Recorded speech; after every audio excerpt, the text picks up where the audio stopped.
చిగురించబోతుంది. గొప్ప దినాలు నువ్వు చూడబోతున్నావు. నీ యేసుకు సమస్తము సాధ్యమే.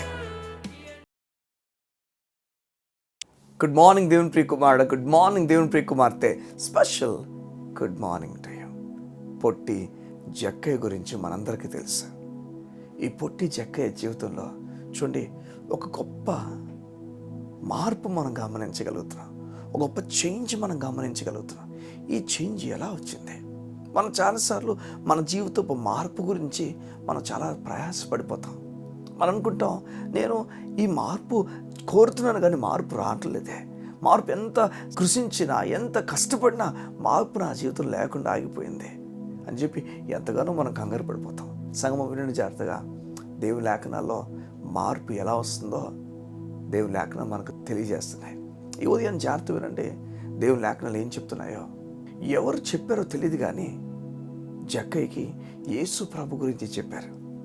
ఈ జక్కయ్య, పొట్టి జక్కయ్య యేసు ప్రభు గురించి తెలుసుకొని మేడు చెట్టు ఎక్కాడట యేసు ప్రభుని చూడడానికి. ఆసక్తి ఎంత ఎక్కువగా ఉందంటే అని ఎవరో సాదా సీదా ఒక మనసు అనుకున్నాడేమో, మరి ఏమనుకొని ఆయన చూడడానికి ఇష్టపడ్డాడు తెలియదు కానీ ఏదో ఆశ మాత్రం పెట్టుకున్నాడు చూద్దామని. సగం వినండి. ఒకసారి యేసు నడుచుకొని వెళ్ళిపోతూ ఒక్కసారి తలపైకి ఎత్తాడట. డైరెక్ట్గా పేరు పెట్టి పిలిచేశాడు, జక్కయ్య దిగురా. అందరూ పొట్టి జక్కయ్య అని పిలిస్తే యేసు మాత్రం జక్కయ్య అని పిలిచాడు. అవును, నిజంగా ఈ లోకం నీకు మారు పేర్లు ఇస్తుంది. ఈ లోకము నీ కలర్ బట్టి, లేకపోతే నీ అందం బట్టి, నీ గుణాలు బట్టి, లేకపోతే నీ పొడవు, ఎత్తు, లోతులు, నీ జీవితంలో ఉన్న విషయాలు బట్టి, నీ కుటుంబం బట్టి కూడా నీకు పేర్లు ఇస్తుంది. సగమ వినో, నీ దేవుడు ఆ పేరును తుడిచివేస్తాడు. నీ దేవుడు ఆ పేరును తుడిచివేయగల సముద్రుని ఉదయం నేను చెప్పడానికి ఇష్టపడుతున్నాను.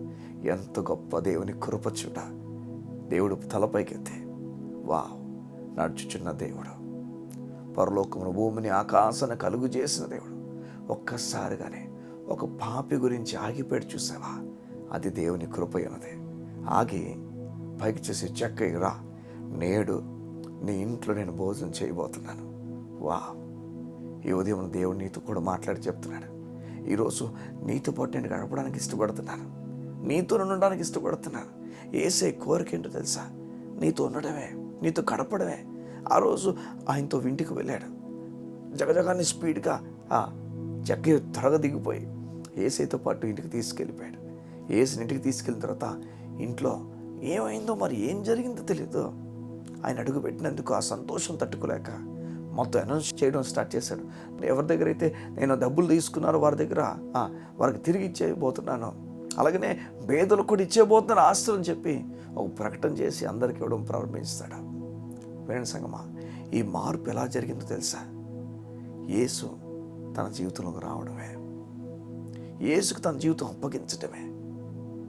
యేసు ప్రేమను కనుగొన్న వ్యక్తి ఎంత ప్రేమించాడో, ఎంత ప్రేమమయ్యాడో, నన్ను పేరు పెట్టి పిలిచాడా, నన్ను ఇష్టపడుతున్నాడా. ఈ విషయం తన జీవితాన్ని మార్చేసింది. తను నూతనంగా అనేక మందికి సహాయం గురించి నిలబడ్డాడు. ఈ ఉదయం దేవుడు నీతో మాట్లాడి చెప్తున్నాడు, నీ జీవితంలో మార్పు ఎందుకు ఇంకా లేదు తెలుసా? కారణం నువ్వు క్రియల వైపు చూస్తున్నావు గనక, నీ పనుల వైపు చూస్తున్నావు గనక, నువ్వు ఇంకా సరిగా లేవు, సరిగా ఉన్నావు వీటి వైపు చూస్తున్నావు గనక. అలా కాకుండా ఆ మేడు చెట్టు మీద ఉన్న నిన్ను పేరు పెట్టి ఆయన పిలిచాడన్నామా. నేను పేరు పెట్టి పిలిచి నీ గృహానికి వచ్చి నీతో పాటు ఉండడానికి ఇష్టపడుతున్న విషయాన్ని ఉన్నామా. ఇది నమ్ముతున్నావా? యేసే నిన్ను ప్రేమించుచున్నాడు. గాయపడిన నీ జీవితాన్ని కట్టబోతున్నాడు. ఊహించని కార్యాలు జరిగించబోతున్నాడు. నెమ్మది కలిగి ముందుకెళ్ళడానికి ఈ ఉదయాన్ని ఇష్టపడు. దేవుని సమాధానంతో నీవు నింపబడతావా?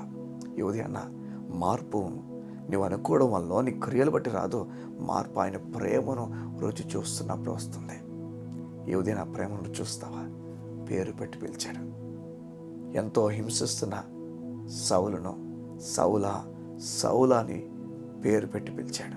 ఆ తర్వాత అననీయ అనే ఒక వ్యక్తిని పేరు పెట్టి పిలుస్తాడు. కానీ అననీయ అనే వ్యక్తిని ఒక్కసారి పేరు పెట్టి పిలుస్తాడు దేవుడు. కానీ సౌలును పిలిచినప్పుడు ఆ ముందు 2 మార్లు పిలుస్తాడు, సౌలా నీవు ఎలా నన్ను హింసిస్తున్నావని. ఆ మెల్లటి స్వరం, ఆ తీయటి స్వరం ఈ ఉదయం నిన్ను కూడా పిలుచుచున్నదే. ఆ దేవుడు నేను పిలిచి చెప్తున్నాడు, నీ జీవితంలో గొప్ప కార్యాలు జరగబోతున్నాయి. నీరసించిపోక, దిగులు పడిపోక, ఈరోజు దేవుడు నన్ను ధైర్యంతో ఒక అడుగుపోయి, ధైర్యంగా అడుగుపోయి, నీకు దేవుడు కార్యాలు చేయబోతున్నాడు. కళ్ళు మూసుకుంటావా? ఈ ఉదయం నీ గురించి ప్రార్థన చేస్తాను. మా తండ్రి, నీ బిడ్డలు నీ పైన ఆశ పెట్టుకుని ఉన్నారు. నిన్నే వారు ఆలోచన తలంపులో పెట్టుకుని ముందు కొనసాగుతున్నారు. వారిని దర్శించాయా, వారు ఆదరించాయా. వారి కొరకు నీవు నిర్ణయించిన సంగతులు బట్టి నీకు వందనాలు. వారి కొరకు దాచిన ప్రతి విషయం బట్టి నీకు వందనాలు. నీ కృపలతో నీ బిడ్డలు నడిపించమని కోరుతా. సమాధానముని బిడ్డలకు ప్రకటించచ్చు. ఈ దినము ఊహించని కార్యాలు ప్రకటించచ్చు, ప్రార్థించుచున్నాను తండ్రి. ఆమేన్, ఆమేన్, ఆమేన్. దేవుని సమాధానముతో నింపబడు. God bless you. See you tomorrow.